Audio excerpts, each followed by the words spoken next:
সকল বন্ধুকে আসসালামু আলাইকুম।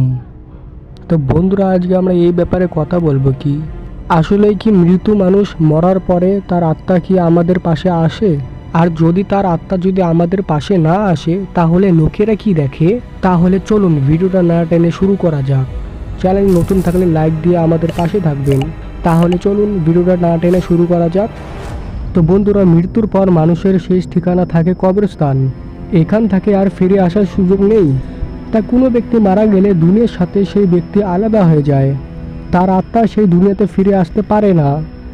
আত্মা যদি দুনিয়াতে ফিরে নাই আসে তাহলে যে অনেকেরা বলে যে আমি ওকে দেখেছিলাম, ওই গাছের নিচে বসেছিল, সেটা কে ছিল? হ্যাঁ, সত্যি সত্যি অনেকে মৃত্যুর পরে মৃত্যু মানুষকে দেখতে পায় বা মৃত্যু ব্যক্তিকে দেখেন। তবে তারা ওই মৃত্যু মানুষকে দেখে না, সে রূপটা দেখা যায়। আর সেই রূপটা নেয় জিন। হয়তো আপনাদের মনে প্রশ্ন জাগতে পারে, জিন কেন এবার মানুষের রূপ ধরবে? প্রত্যেকটা মানুষের সাথে দিনে দুইজন, রাতে দুইজন ফেরেশতা থাকে। আর থাকে কারিন নামের একটা শয়তান জিন। কারিন জিনের কাজে হলো মানুষকে তার সাথে থেকে কুমন্ত্র দেওয়া।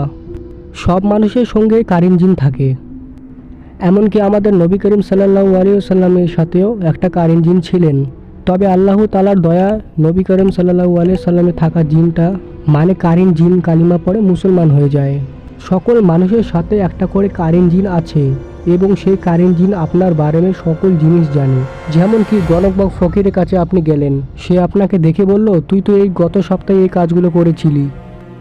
আপনি শুনে হয়তো ভাববেন সে তো সত্যি কথাই বলেছে। আসলে এই রকমের কথা কোনো গণক বা ফকির জানার ক্ষমতা নেই। তারা সেই মানুষের থাকা কারিন জিন থেকে এই সব ব্যাপার জানে। গায়েব বা অদৃশ্য খবরগুলো শুধু আল্লাহ তাআলা ছাড়া জিন বা মানুষ কারো পক্ষে জানা সম্ভব নয়।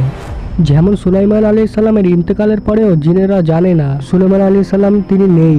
জিনদের অনেক বৈশিষ্ট্যের মধ্যে একটা বৈশিষ্ট্য হলো রাসূল সাল্লাল্লাহু আলাইহি ওয়াসাল্লাম ছাড়া মানুষ সহ অন্য যে কোনো প্রাণের রূপ ধারণ করতে পারে এবং অদৃশ্য হয়ে জিনেরা কথা বলতে পারে এবং শব্দ করতে পারে।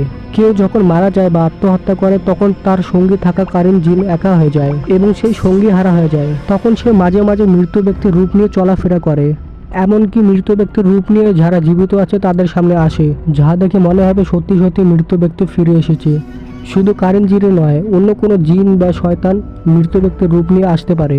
তাদের সবারও উদ্দেশ্য মানুষের ঈমান দুর্বল করে দেওয়া। কুরআন ও হাদিস অনুযায়ী মৃত ব্যক্তির আত্মা আর দুনিয়াতে ফিরে আসতে পারে না, এটা বিশ্বাস করা হলোই ঈমান। কিন্তু জিন বা শয়তান মানুষের মনে মৃত ব্যক্তির আত্মা ফিরে আসার ভুল ধারণা ঢুকিয়ে দেয়। বাস্তবে এই জিনকে খুব কম মানুষই দেখে। বেশিরভাগ মানুষ কল্পনায় বা ভুল এই জিনিসটাকে দেখে। মনে রাখতে হবে, শয়তান বা জিন কেবল দুর্বল মানুষকে আক্রমণ করে।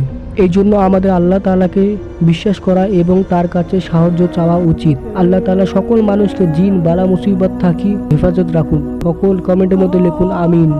আমরা আবার মিলব পরবর্তী ভিডিওতে। তখনকার জন্য সবাইকে আসসালামু আলাইকুম।